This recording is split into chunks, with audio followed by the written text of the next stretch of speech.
Welcome to the LA Goals podcast, Success Uncovered, featuring LA's most successful game changers. I'm your host, Essie Magic, and today we are going to be discussing leaving your 9 to 5 to start your own business and how to do that. We have a very special guest, Daphne Subar, founder of Subarzsweets, and she is the perfect example for this because she left her business of 25 years in law to start a bakery. So welcome, Daphne. Thank you. Thank you. I'm so glad to be here. Yeah, so am I that you're here. As I mentioned, you had such a big transition from, working in law to a bakery. I would love for you to tell us, the very beginning, what made you decide to go from a completely opposite business to something that is on the full other spectrum, I guess you can say. Of course. It was a big change. And sometimes I think back and I'm like, did I really do that? So yes. And I did not hate being a lawyer. People automatically assume that I'm out to lawyer bash or any of that. No, I liked what I had been doing, but I wanted to do something else. I wanted to do something I was more passionate about. I never thought that I would start my own business. But backing up a little, I had always loved to bake. I have 3 daughters. One has severe food allergies. One had some medical conditions. So I was always in the kitchen, kind of tweaking recipes, experimenting, trying to find things that they would all eat and enjoy. So I baked for years. And when my youngest daughter was in 3rd grade, she had to come up with a flyer of a pretend business for her computer class in elementary school. And she had made this flyer that said, Subar, my last name, Subar, all bars, one bakery. And I had a picture of me and I had a picture of a cookie, and she printed it out and we put it on the fridge, and it was on the fridge for years. And I always talk to my daughters about one day, maybe I'll open a bakery. Wouldn't that be nice? And I always had that flyer on my fridge as a little reminder. And the girls would always remind me, and I love to bake. And people would always ask me, can I bake for them? Or why don't I sell my stuff? And I'm like, no, it's too hard. And I know everything can go wrong. And, I'm a lawyer. I know all the things that can end up in litigation and all that. So I was kind of nervous for a long time. And then fast forward probably about 10 years. And actually, my oldest daughter was graduating college with a degree in theater. And she was going to pursue that career by doing stage management. And I got a lot of unsolicited advice saying, why would you let your daughter go into theater? There's so many more practical careers, things that are more financially stable, things that are just a little bit more middle string, all that. And I said, she's young and let her follow her passion. We should all follow our passion. Let her try it. If she fails, she fails. You never know, but let her try it. And it was actually one of my other daughters who said to me, Mommy, you've been talking about opening that bakery for years, and look at the flyer on the fridge. And what are you waiting for? It's time for you to follow your passion. So it was really my kids kind of reminding me that we should all do what we love and try it. That kind of pushed me to do it. And so in 2016, I officially left the practice of law and launched Subarzsweets. Wow. That's so amazing that you mentioned your kids though, because it kind of reminds us of how when we're kids, we believe we can do anything. And then as we become grown-ups, it's like, oh, that's too hard, or it's too much work, or it's not going to work. Did you always fully believe you could do it? Or was there something always in the back of your head that's like, no, that's not going to work? There was always something in the back of my head. And it was that thing in the back of my head that kept me from doing it earlier. But even now, it's been 4.5 years. That thing sometimes still creeps up on me. It sometimes is like, are you really doing this? Like, I sometimes literally have to pinch myself and say, yes, I am a small business owner and I am a baker. It's weird. I still don't believe it at times. When you were going to work though in your law practice, did you have those days where, I know you said you don't want to knock the law industry, but did you have those days where you're just kind of like daydreaming, like, I'm bored. Do I want to be here? Like, did you have those sort of thoughts kind of creep up on you as you got towards the later years of your practice? I really didn't. I enjoyed what I did. Every once in a while, yes, I would have that thought, but it wasn't like a lingering thought. It was just, so it wasn't that I was ready to leave the practice of law. It was that I was really ready to start the bakery. So it was really that kind of pushed me over. And luckily, I have my law degree. I can always go back if this fails. And that's what I told myself in the beginning. That was kind of a thing, is I can always go back to practicing law. but if I don't try this now, I may never know.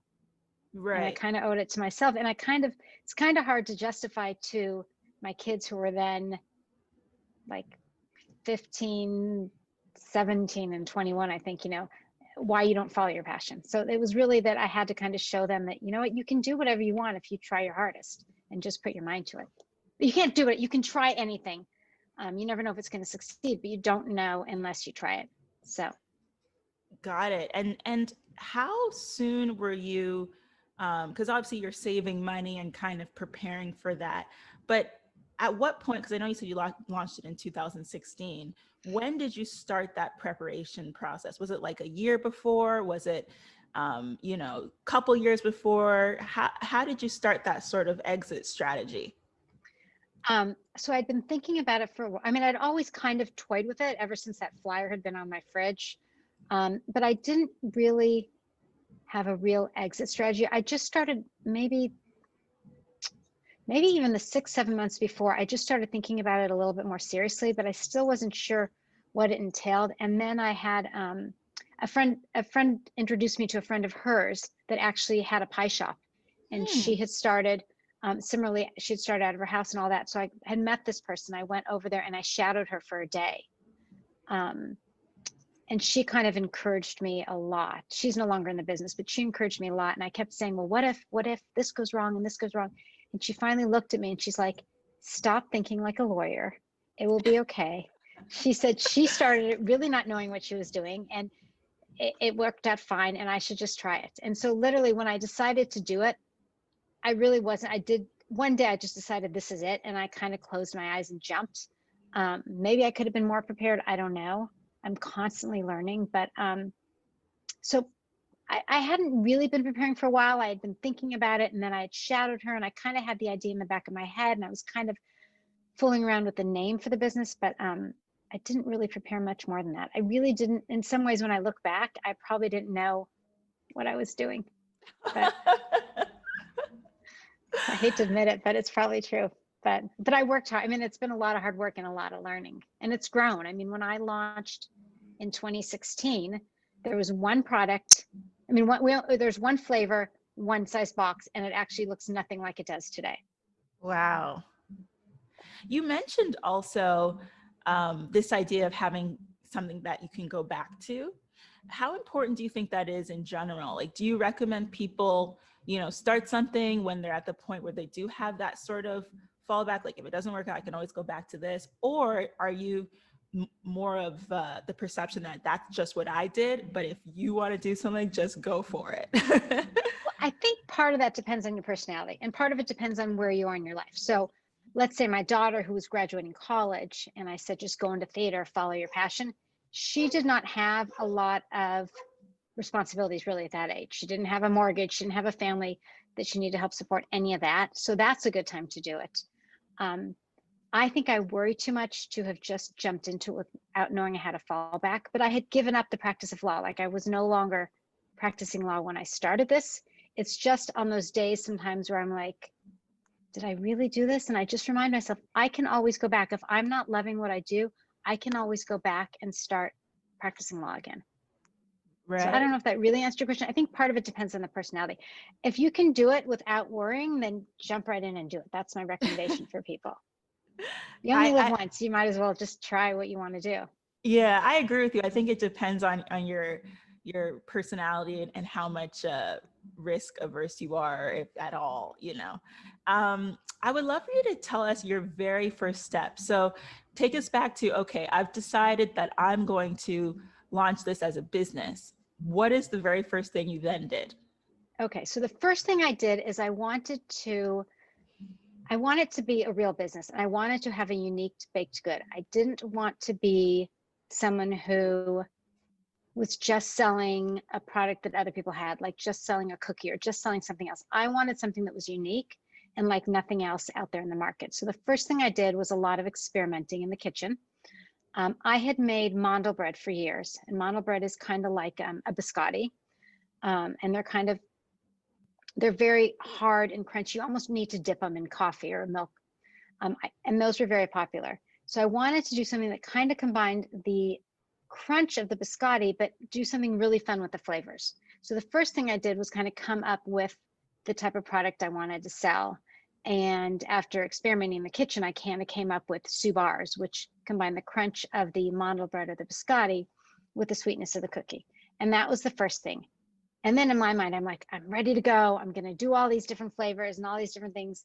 And a few business owners said to me, start small and start simple. Don't go crazy in the beginning. And that was some of the best advice they gave me. So in the beginning, once I established that product, I only had the one flavor. And then I started to sell that. And then every month for the first year, I actually introduced a new flavor, and people could subscribe initially and get the new flavor every month. So the first thing I did was establish the product exactly how I wanted it to be. Makes sense. And were you doing that out of your home, or did you get a location first? Out of my home. So I could do it out of my home. There's a provision in California where you can bake out of your home. So I did it out of my home. I did it out of my home for the first 3 years, 2.5, 3 years. Oh, wow. Yeah. So that would explain the quality as well, because I've definitely heard some stories of how people, like, they get a location first, they buy their website domain, and they don't even have a product yet. Whereas you focused on the product, make sure you had something that people want to buy first, and then you focused on, all the logistics and turning it into a, a full-on brick and mortar type of business. Do you think that did it ever cross your mind to first, let me go get a location and do all that first? Or was this just the natural way you felt you should do it all along? I mean, in my mind, I originally thought, oh yeah, I'll have this cute little shop and all this, but then people kept saying, start small and start simple, which is why I started online. And now I am online again. I mean, I'm primarily online. So I think, yeah, I also wanted it to be a product that was different and that was very unique, and that when people received the product, they could tell how much thought went into it, that it wasn't just your cookie, or it wasn't just your cupcake, because at that time there's a lot of cupcakes. So I really wanted a product that was unique, because I felt like having something different would really make my business stand out. Okay, that makes sense. That makes a lot of sense. You also mentioned that a lot of people kind of told you different things. How important do you feel that mentorship is in these types of situations? Did you, was it just constantly asking your family and friends, or did you actually, watch videos of people who've done it before? Like, how did you get the majority of your knowledge on how to do this as a business? Primarily was from other people with other businesses, and some family and some friends. And it wouldn't have to be another bakery. It could be another small business or just another business. So I kind of went into this mode of being a sponge and trying to learn as much as I could from everyone else, which I loved, because it was very different than anything else I had done. But I do remember, learning from other bakers, and learning from other businesses, and learning just from neighbors. And my neighbors, it's interesting. So when I come up with a new flavor, I actually rely on my neighbors. I put them in little Ziplocs originally, and it was marked A, B, and C, and I'd hand them out to different neighbors, and then they'd get to taste them all, and they'd have to call me or text me and let me know which flavor was the best. So I relied on different people for various different levels of information. I never had one mentor per se. It was just learning as much as I could from others who had been in the business. Cool. Did you ever watch any of those TV shows on, like, the Food Network, the Bake Offs, and what's the guy, Carlos Bakery, and all those types of shows? Yes. Actually, it's funny. So my youngest daughter, the one who did the flyer for me, Shira, she used to watch that show a lot with me. I did watch them somewhat. I didn't watch them for a great period of time, but I did watch them some. Yes. And they're always fun to watch and inspiring and all that. Yes. Yeah, I agree on the inspiring part. For me, definitely, I tend to watch a lot of things that, even if it seems like it's just for fun, just a TV show, I still walk away from it feeling inspired some way. So I definitely love that. Starting a new business, though, is very difficult. I would love to hear about some of the obstacles you faced, and how did you overcome that? And there's always been obstacles, and a lot of it was just kind of jumping in and not knowing and learning. Obstacles. I mean, there's always little things. In the beginning, I didn't even have an Instagram. I mean, that's an example of it. I wasn't very aware of social media and the importance it can play. And actually, it was one of my daughters. Again, it's my daughters. They're going to hold this over my head when they listen. They're like, see, Mom, you should listen to us more often. But they had actually set me up an Instagram because I had no idea that that is really a way to market your product or yourself. So that was, that was something I learned early on. Obstacles, probably the biggest obstacle was that thing in the back of my head that we talked about earlier that was doubt. And I had to several times just push that away and say, I got to just do this now. I got to give it my all, and to stop doubting myself and to stop feeling like I'm pretending to be a business owner. And that really was the biggest obstacle. All the other obstacles, which could be from sourcing product to my boxes to finding a kitchen, all those little things you can kind of work around. And there's so much you can learn just by being on the internet. So I've taught myself a lot about those little obstacles. I also didn't realize the importance of just networking in the beginning and just meeting other people. And that's been great for many reasons. First of all, everyone has a great story. Everyone, no matter what they're doing, there's a reason why they're doing it. And it's so interesting just to hear from others.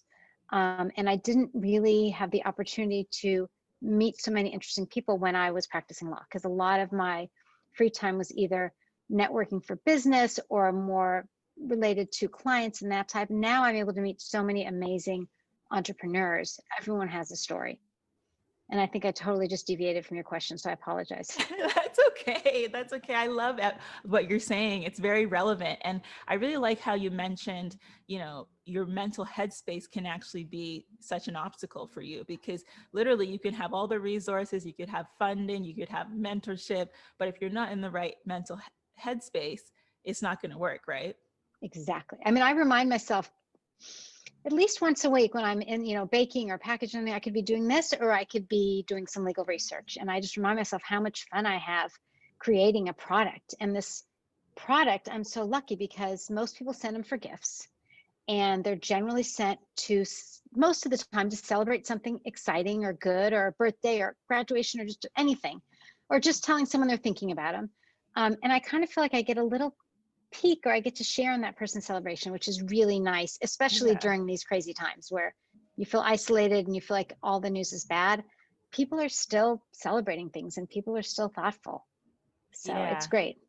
And that just goes to show how you made the right decision in pursuing something that you really love, because the fact that, those feelings of seeing somebody celebrate a birthday, or just, they want to just binge on biscotti or something like you mentioned, that leaves you feeling satisfied and in turn keeps you motivated, right? Exactly. I mean, who doesn't love eating something sweet and fun? I mean, and I get to send it to their door. So yeah, no, it's been great. Yeah, I definitely love eating things that are sweet and fun. So that definitely was what attracted me to interview you. I want to talk about clients, because this type of business at the beginning, especially, you need, clients coming in, and it's really hard to get some. How did you do that? How were you able to secure that first amount of traffic? And now obviously you get some walk-in traffic and things like that. But at the beginning, in those early stages, how did you get people to buy your product? Right. Well, it's all online now, so I'm not really getting walk-in traffic. Oh, okay. Yeah. Just to clarify that. So in the beginning, I really just put the word out to friends and family. And I still remember in the beginning, my website was up. It had probably been like 2-3 days. And I was sitting watching TV, and I saw an order come in on my phone from actually an old high school friend that I had not spoken to in years. And he placed the first order. And I still remember, he places orders consistently, but how excited I was. And I was lucky in the beginning. It was a lot of friends and family that supported me, and they helped spread the word. And as people received Subarz as gifts, then they would then order. So it could be, that you're sending it, let's say, to your sister-in-law. Well, now your sister-in-law loves it, so she's now ordering. So in the beginning, it was really word of mouth. And it just kind of snowballed. It was great. I've been really lucky. People that receive the product love it. So it really kind of speaks for itself. In order to expand, I just need to make sure that more people get it and see it. But I've been really lucky with getting the word out. And I really just, I network hard. I mean, I reach out to people I know, and everybody's sending gifts. So I just kind of remind them nicely about Subarz and how great they are as gifts, and people really want to send a different gift this year. Especially people don't want to send that fruit basket or that box of chocolates. People really want something a little bit different. And so Subarz are really perfect for them. And then I think after the first holiday, so I launched in the end of June of 2016. The first holiday season was great. I had no idea what to expect. And since that time, we've learned a lot. And now I know that really people want us to make it as easy as possible for them. So our corporate clients and all that, we really just handle their gift giving for them. They kind of tell us what they want, who they need to send it to, and we just kind of handle it and move forward, because that's really something a lot of people don't need to worry about. Mm-hmm. You mentioned the power of referrals. Would you say that ultimately is what led to your success, or is there something else that you would say, that's why I made it type of thing? Power referrals are a big part of my success. And actually, I need to ask for written recommendations and testimonials more, because I really don't. But yes, referrals have been a big key. Everybody knows people that can benefit from my product, really. And so, yeah, referrals have been great, as well as just reminding people. I mean, sometimes people just kind of forget, and so they go to send the easiest thing that's popping up on their computer. So it's referrals, and it's just consistent marketing. Nice. So you mentioned taking most of the orders online. So I would love to get into your transition during this time. We are in a pandemic, and a lot of people have closed their doors. Some are still open, but only for pickup. How have you adapted during this pandemic? So it's been interesting. So it hasn't affected my business as much as it's affected other businesses. I had a few retail locations that would carry my product, or people could order online and pick up from those establishments, though that isn't happening anymore because of the pandemic. So when the pandemic initially hit, I was trying to think of a way to help when everything shut down completely in LA. And so for the first couple months, I actually hired some unemployed Angelinos to make my deliveries for me. So rather than overnighting it with UPS or USPS, I hired. Amazing. It was great. It was a win-win. It was really helping them because they suddenly had time. So I would let them do all my local deliveries. So I had a bunch of unemployed hairstylists, restaurant workers. I can't remember what else there was. There's a little bit of everything. So yeah, they would do all my local deliveries, which was great. And they would leave them on the door, ring the bell, almost like a ding dong ditch type thing. So that was one way that I adapted. And since then, the business has just kind of keeps taking off. I think people, because they're trapped at home, are more likely to send gifts. And I've seen how thoughtful people can be right now. And I know people, since most of our gifts, or all of our gifts, can come with a handwritten note, and they're presented in a very beautiful manner. So you can see what people are sending, since I see all the orders. So people are sending gifts to a neighbor of, let's say, their grandparents, and they'll be like, thank you for checking on my grandparents. Or somebody sent to a different neighbor, thank you for dropping off groceries for my aunt the other day. So people are being so thoughtful. So that has helped the business quite a bit. And it also kind of is just a constant reminder about how nice and thoughtful people really are. Yeah, I really love though how you've brought in, like you said, local Angelinos to help you with the business, who might have lost a job or who need some extra cash. I think that's absolutely amazing, and I really commend you on that. Thank you, it was great. I mean, why not help? I mean, I need to get them from point A to point B. I might as well try to help as many people as possible. And they were very appreciative, and I was appreciative. So it was great. That's awesome. You mentioned your online ordering system. Did you have that already set up from a long time ago, or was that something that you adapted during the pandemic? No, I've always been primarily online. Yeah, I've changed the format a little. I changed, the host and all that. I've changed how you do it, but yeah, I've always had an online presence. And that must have been very valuable though, because then that means when the pandemic hit, you didn't have to do nearly as much as some other businesses who had to switch from a completely retail location to having an e-commerce store or whichever. So I think that's a really good point you made, is that switching to digital we should already be transitioning into the digital world if you can. If there's any sort of way that you can have a digital presence, you should have it, because you never know what's going to happen, right? You never know what's going to happen. And yeah, and if I wasn't product based, I could actually go somewhere and run my business, except I'm product based. But I keep thinking of people that are service based. If they're digital, they could really be sitting in a house on the beach somewhere, as long as they have internet and they can be running their business. Yeah, definitely. Yeah. I Yeah. don't have that luxury, but yeah, for many people they do. So yeah, I think everyone today needs to really have a digital component. Yeah. And it kind of reminds me of one thing that I've been recommending to people, as like, because I have clients as well, is like, even if you can't sell from your location, you know, there's so many other things you can offer, like training or how-tos or write a book. So there's so many different ways that you can adapt to this type of situation, right? Exactly. It's interesting. I was listening to someone speak the other day, and she's like, when the pandemic hit, there was two types of people. One that just went into full-on hustle mode and figured out ways to adapt, and ones that just said they're gonna, read a book and write it out. Because I don't think anyone thought it was gonna last this long. And those people are probably trying to hustle now. But I kept hustling, and I kept trying to think of new ways. And but I think you in order to do that, you had to have been involved digitally somehow. Yeah, definitely. So one of the great things about your business is actually that you ship nationwide. I would love for you to tell us how people at home can order some of your sweets and taste, all that you have to offer. Yes, we do offer nationwide shipping, and Subarz are great to send because they require no refrigeration, so they're easy to ship. Orders can be placed at Subarzsweets.com. That's Subarz sweets.com.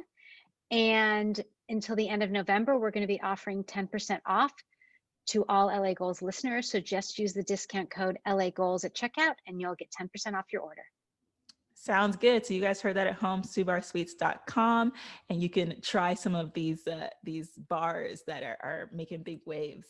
So this is going to wrap up part 1 of our interview. Stay tuned for part 2. We're going to talk to Daphne about different mistakes that that either she's made or she's seen other people make that she wants to recommend against it. Social media tips. Obviously, you have a wonderful social media feed. I'd love to hear about how you adapted to social media, because I know you mentioned that was something that you had to transition to and your daughter helped you. As well as your 3 tips for success, and just some of the tools as well, the specific tools that you use to help grow your business. So head over to LA Goals for that, and we'll see you there.